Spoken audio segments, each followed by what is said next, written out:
What happens when one of television's most beloved hosts decides he's had enough of carefully crafted public relations answers and pushes back against one of the most controversial figures in modern royalty? What you're about to witness is the moment Graham Norton abandoned his usual charming demeanor and delivered a masterclass in unfiltered journalism that left Meghan Markle visibly shaken and the studio audience in stunned silence.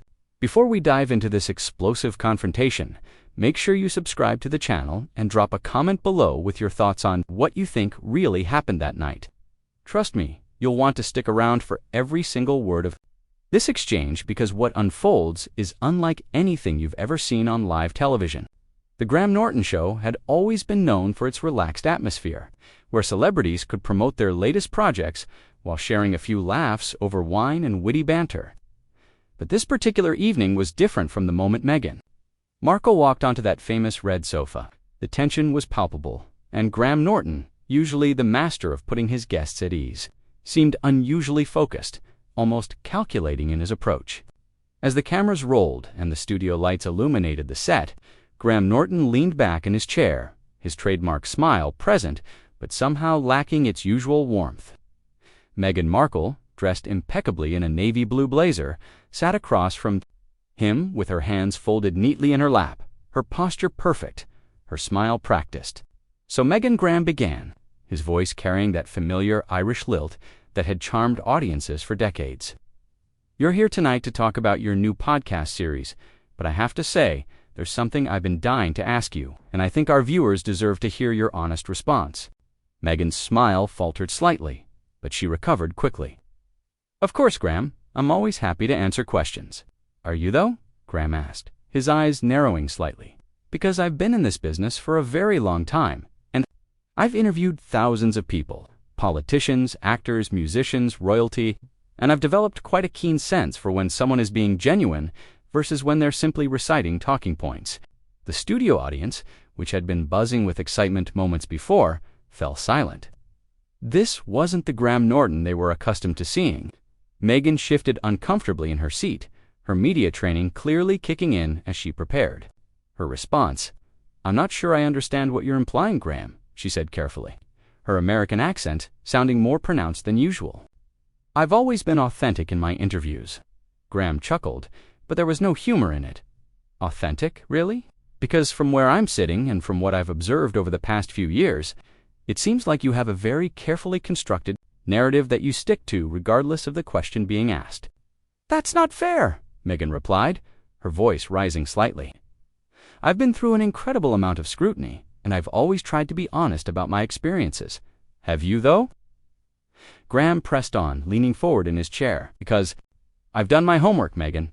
I've watched your interviews, I've read the transcripts, I've analyzed the patterns, and what I see is someone who has perfected the art of saying a lot of words without actually saying anything meaningful." The cameras captured every micro-expression on Meghan's face as she processed what was happening. This wasn't going according to plan. The cozy chat show format she had become accustomed to was being turned on its head by a host who seemed determined to strip away the layers of public relations polish. "I think you're being unfair," she said, her voice wavering slightly. "I've been very open about my struggles, about the challenges I've faced." "Open about your struggles?" "Yes," Graham agreed, nodding slowly. "But conveniently vague about your role in creating some of those struggles. You see, Meghan, I've been watching you for years now, and I've noticed something interesting. You have this remarkable ability to position yourself as the victim in every single narrative, regardless of the circumstances." The audience was now completely silent, hanging on every word. Some looked uncomfortable, others seemed fascinated by this unexpected turn. Meghan's carefully composed facade was beginning to crack. "I don't think it's appropriate for you to characterize my experiences that way," she said, her voice becoming more strained. "You don't know what it's like to be in my position." "Don't I?" Graham asked, his tone becoming more pointed. "Let me tell you something about my position, Meghan. I've been doing this show for over a decade. I've interviewed members of the royal family.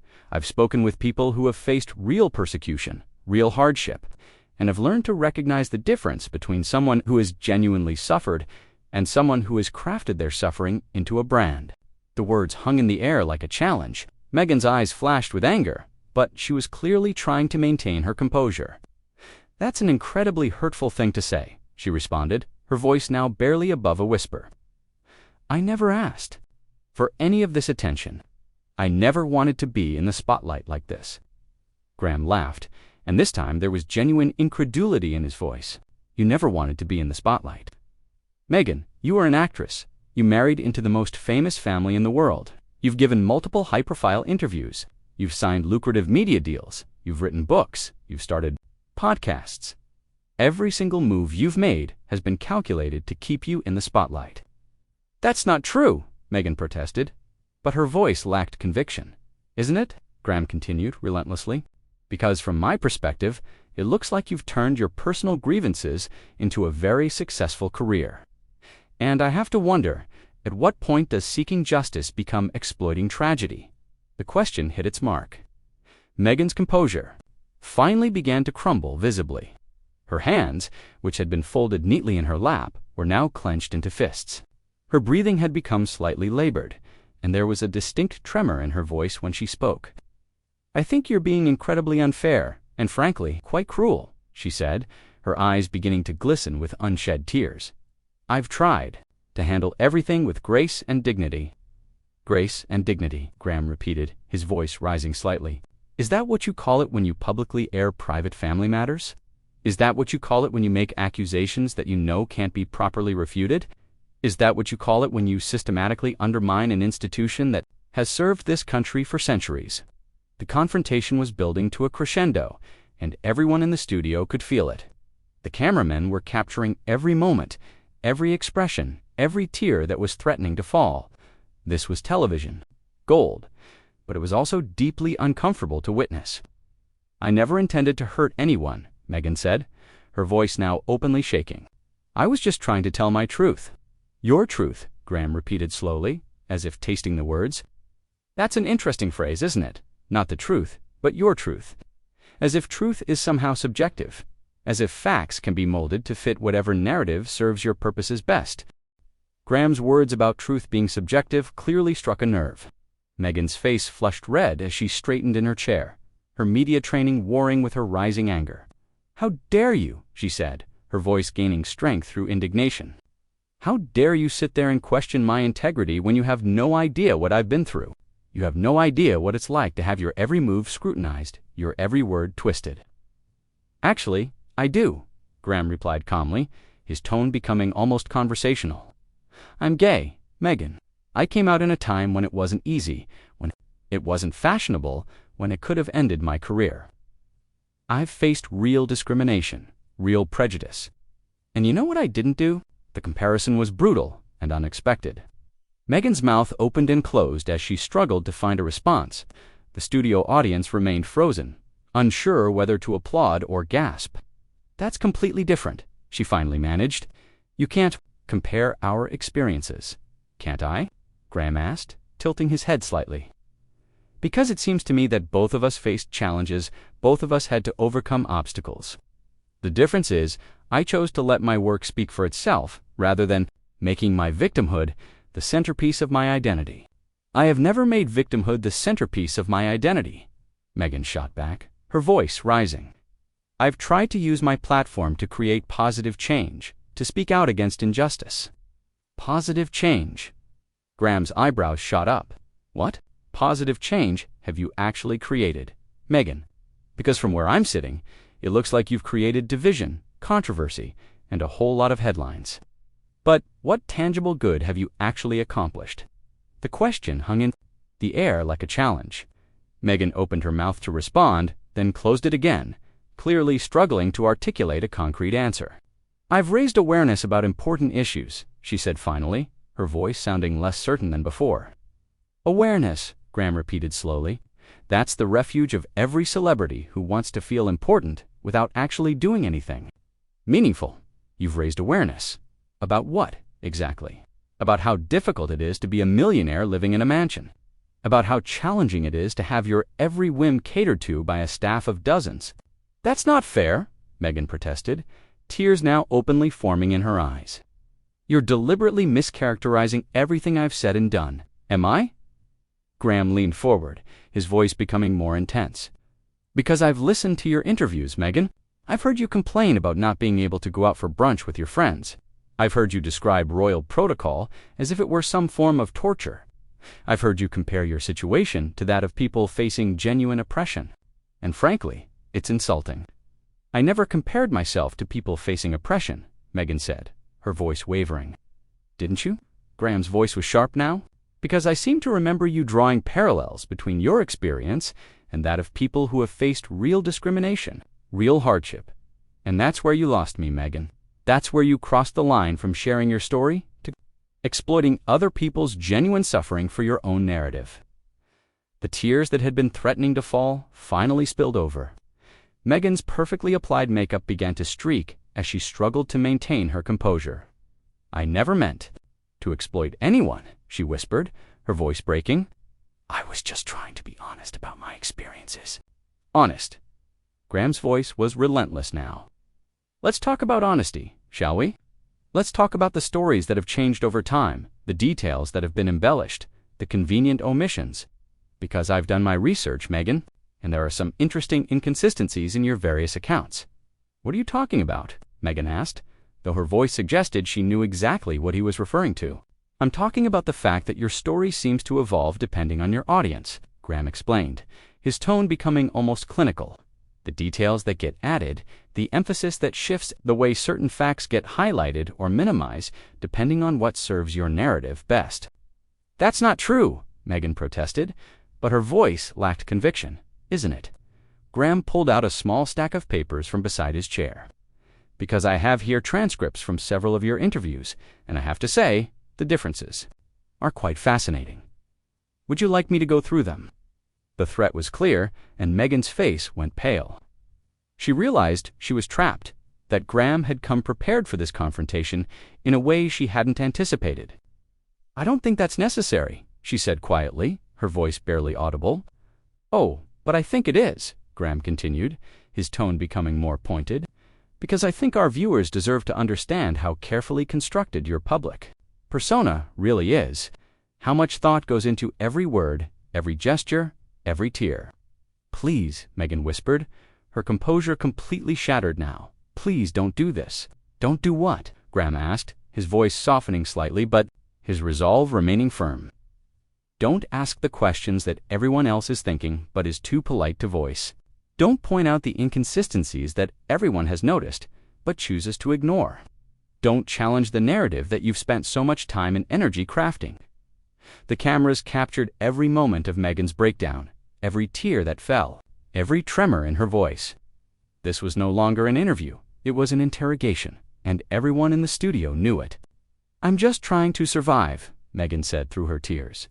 I'm just trying to protect my family and tell my story. Survive, Graham's voice was incredulous. Meghan, you live in a multi-million-dollar mansion. You have lucrative media deals. You have a team of publicists and lawyers and advisors. You have more resources and opportunities than most people could dream of. If this is survival, then I'd hate to see what you consider thriving. You don't understand, Meghan sobbed. You don't understand the pressure, the constant scrutiny, the way everything gets twisted. I understand perfectly, Graham replied, his voice becoming gentler but no less firm. I understand that you've created a prison of your own making, that you've painted yourself into a corner where you can only be the victim, never the victor. And I understand that you've confused being challenged with being persecuted. The words hit their mark with devastating precision. Meghan's sobs became more pronounced, her breathing more labored. The studio audience watched in stunned silence, as one of the most famous women in the world crumbled before their eyes. I never wanted any of this, she whispered between sobs. I never wanted to be famous. I never wanted to be controversial. And yet here you are, Graham said quietly, his voice now carrying a note of something that might have been sympathy. Here you are, having built your entire post-royal life on being exactly those things. The contradiction Graham had just highlighted seemed to break something fundamental in Meghan's defenses. She sat there, tears streaming down her face, her carefully constructed public image crumbling in real time. But rather than retreat, she seemed to find a reservoir of anger that had been building throughout the interview. You know what, Graham? She said, her voice shaking with emotion but gaining strength. You sit there in your comfortable position judging me, analyzing me, like I'm some kind of specimen, but you have no idea what it's like to be a woman of color walking into an institution that has never welcomed people like me." "There it is," Graham said quietly, leaning back in his chair. "The race card. I was wondering when you'd play it." The studio audience gasped audibly. This was a line that most hosts would never dare cross, but Graham seemed determined to push through every boundary. "How dare you?" Meghan said, her voice rising to almost a shout. "How dare you dismiss my experiences of racism as playing a card? That's exactly the kind of attitude that perpetuates the problem." "Is it?" Graham asked, his voice remaining calm in contrast to her escalating emotion. "Or is it possible that you've weaponized your heritage to deflect from legitimate criticism? Because that's what I see happening here, Meghan. Every time someone questions your actions, your motives, your inconsistencies, you pivot to racism. It's become your shield, your get-out-of-jail-free card." "That's not true," Meghan protested, but her voice was losing conviction again, "isn't it?" Graham continued relentlessly. "Because I can think of dozens of examples where you've done exactly that, where legitimate questions about your behavior have been deflected by accusations of racism. And you know what that does?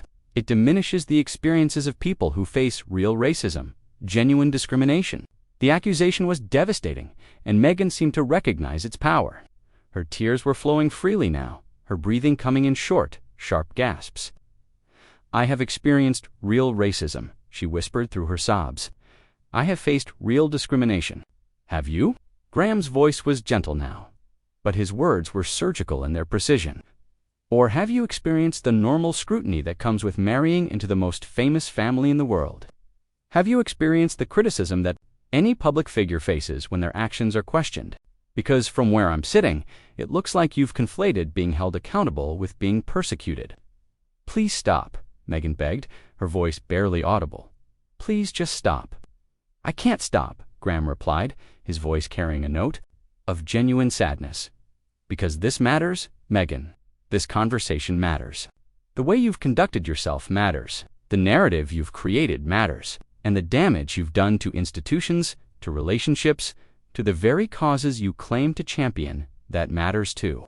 "I never meant to hurt anyone," Meghan sobbed, her entire body shaking now. "But you did," Graham said softly. "You hurt your family. You hurt the institution you married into. You hurt the relationships you could have built. And perhaps most tragically, you hurt yourself. Because you've trapped yourself in this narrative where you can only be the victim, never the architect of your own destiny." The words seemed to pierce through whatever remaining defenses Meghan had. She doubled over in her chair, her sobs becoming more violent, more desperate. "I don't know how to stop," she whispered through her tears. "I don't know how to be anything else." It was perhaps the most honest thing she had said during the entire interview, and Graham seemed to recognize it. His expression softened slightly, showing the first glimpse of the compassionate host his viewers knew and loved. "That's the tragedy of it all," he said quietly. "You've become so invested in this version of yourself that you've forgotten who you actually are underneath it all. You've become a prisoner of your own narrative." "I'm scared," Meghan admitted, her voice childlike in its vulnerability.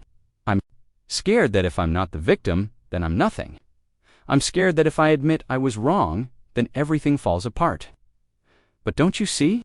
Graham leaned forward, his voice becoming more gentle. "That's exactly the prison I'm talking about. You've convinced yourself that your worth is tied to your suffering, that your identity is inseparable from your grievances. But that's not true, Meghan. That's never been true." "Then what am I supposed to do?" she asked, looking up at him with eyes that seemed genuinely lost. "You start by telling the truth," Graham said simply. "Not your truth, not a carefully constructed version designed to serve your purposes, but the actual truth. You start by taking responsibility for your choices, your actions, your role in creating the very situations you've spent years complaining about." "I don't know if I can do that," Meghan whispered. "Of course you can," Graham replied, "but you have to want to. You have to be willing to step outside of this comfortable victim narrative and face the uncomfortable reality that you've played a significant role in creating your own circumstances." The studio was completely silent now, the audience hanging on every word of this extraordinary exchange, What had started as a typical celebrity interview had become something far more profound, a moment of genuine human reckoning. "I'm tired," Meghan said finally, her voice small and defeated. "I'm so tired of being angry all the time, of fighting all the time, of having to defend everything all the time." "Then stop," Graham said, simply. "Just stop. Stop fighting battles that don't need to be fought. Stop creating conflicts that don't need to exist. Stop making everything about you and your grievances." "But if I do that, then what's left?" Meghan asked, her vulnerability now completely exposed. "What's left is the chance to find out who you really are," Graham replied. "What's left is the opportunity to build something positive instead of tearing things down. What's left is the possibility of genuine peace instead of manufactured drama." Meghan sat in silence for a long moment, her tears still falling but her breathing beginning to steady. The cameras captured every moment of this extraordinary breakdown and potential breakthrough. "I don't know if I remember how to be anyone else," she said finally. "Then learn," Graham said gently. "Start small. Start with honesty. Start with taking responsibility. Start with admitting that maybe, just maybe, you've been wrong about some things." The interview had reached a point of genuine catharsis. A moment where the carefully constructed celebrity persona had been stripped away to reveal something much more human underneath. Whether this would lead to genuine change or simply become another chapter in the ongoing drama remained to be seen. As the cameras continued to roll, capturing this unprecedented moment of vulnerability, viewers around the world witnessed something they had never seen before: a completely unguarded Meghan Markle, stripped of her talking points and forced to confront the reality of what she had become. The confrontation that had begun with Graham Norton's unexpected aggression had evolved into something far more complex, a moment of genuine human connection that transcended the usual boundaries of celebrity interviews. Whether it would mark a turning point or simply another dramatic chapter in an ongoing saga, only time would tell. What do you think about this extraordinary confrontation? Was Graham Norton right to push Meghan Markle to this breaking point? Or did he cross a line that should never be crossed in a television interview? Drop your thoughts in the comments below and make sure to subscribe for more incredible moments like this one. What would you have asked Meghan Markle if you had been in Graham Norton's position?